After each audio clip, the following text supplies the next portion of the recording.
आज हम एक बहुत ही जरूरी टॉपिक पर बात करने वाले हैं। हम सब मेहनत से पैसा कमाते हैं और उसे सुरक्षित रखने के लिए बैंक में डालते हैं, है ना?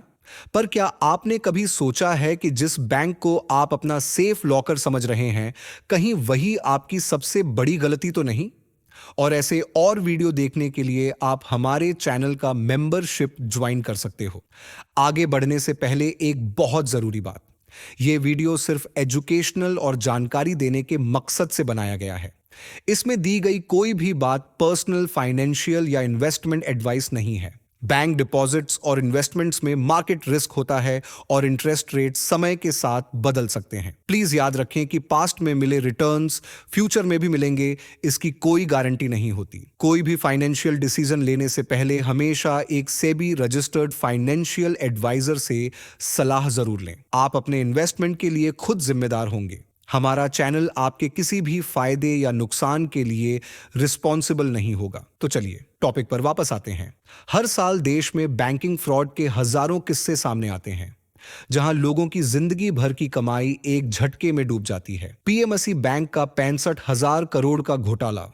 अक्सर लोग कहते हैं कि उन्हें क्रिप्टो से पैसा बनाना है या शेयर मार्केट में हर साल पैसा डबल करना है। जब उनसे पूछो कि भाई ये सब तो ठीक है, पर आपने जो पैसा कमाया है उसे रखा कहां है, तो कई बार वो ऐसे बैंक का नाम बताते हैं जो मैंने भी नहीं सुना होता।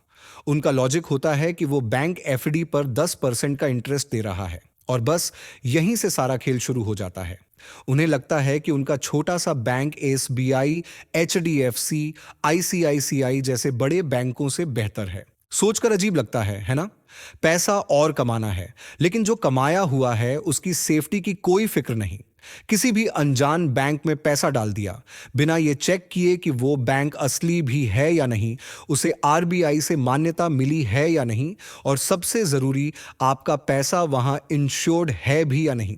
देखिए, नया पैसा कमाने से पहले जो आपके पास है उसे सुरक्षित करना सीखिए। आपको पता है 2020 से अब तक आरबीआई 58 बैंकों का लाइसेंस कैंसिल कर चुका है और सिर्फ पिछले कुछ सालों में बैंक फ्रॉड की वजह से लोगों का करीब 36,014 करोड़ रुपया डूब चुका है। और हमारे और आपके जैसे आम लोग हैं। ये सब मैं आपको डराने के लिए नहीं, बल्कि सावधान करने के लिए बता रहा हूं। आपकी मेहनत की कमाई बहुत कीमती है।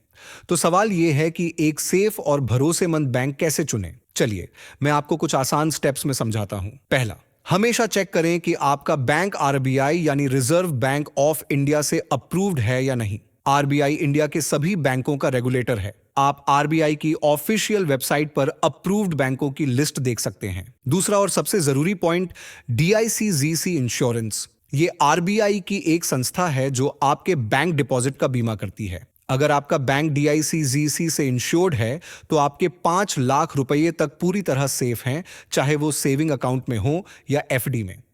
मतलब अगर बैंक डूब भी गया तो डीआईसीजीसी आपको 5 लाख रुपए तक वापस करेगा। हाँ, अगर आपका डिपॉजिट 5 लाख से कम है तो आपको उतना ही मिलेगा जितना जमा है। तीसरा, बैंक का ट्रैक रिकॉर्ड चेक करें। जैसे हम किसी भी बड़े फैसले से पहले पूरी जांच पड़ताल करते हैं, वैसे ही बैंक के बारे में भी गूगल पर सर्च करें, उसके बारे में न्यूज़ पढ़ें और कस्टमर रिव्यूज देखें। क्या उस पर पहले कोई फ्रॉड का केस हुआ है? चौथा, बैंक की फाइनेंशियल हेल्थ देखें।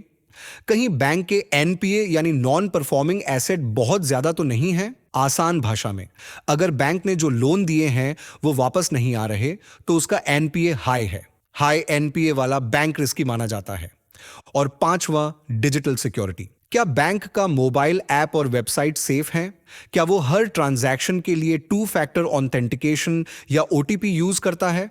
हाँ, मुझे पता है बार बार ओटीपी डालना थोड़ा इरिटेटिंग लगता है, पर यकीन मानिए ये आपकी सेफ्टी के लिए ही है। सिर्फ 2-3% ज्यादा इंटरेस्ट के लिए अपने पूरे कैपिटल को दांव पर मत लगाइए। जहां बहुत ज्यादा रिटर्न का वादा किया जाता है, वहां रिस्क भी उतना ही ज्यादा होता है। याद है ना वो 25 दिन में पैसा डबल वाली स्कीम? अगर कोई बैंक ऐसा वादा करे तो समझ जाइए गोलमाल है भाई, सब गोलमाल है। तो अब आपको क्या करना है? पहला, हमेशा आरबीआई लाइसेंस्ड और डीआईसीजीसी इंश्योर्ड बैंक चुनें।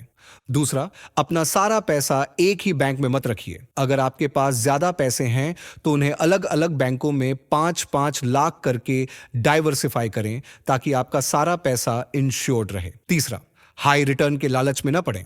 उम्मीद है अब आप अपनी मेहनत की कमाई को सुरक्षित रखने के लिए एक सही फैसला ले पाएंगे। अगर ये जानकारी आपको काम की लगी तो इसे अपने दोस्तों और परिवार वालों के साथ जरूर शेयर कीजिए ताकि वो भी किसी फ्रॉड का शिकार होने से बच सकें।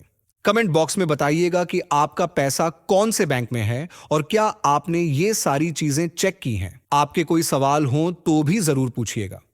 मैं कोशिश करूंगा कि अगले वीडियो में उनका जवाब दे सकूं। अपना ध्यान रखिए और सुरक्षित रहिए।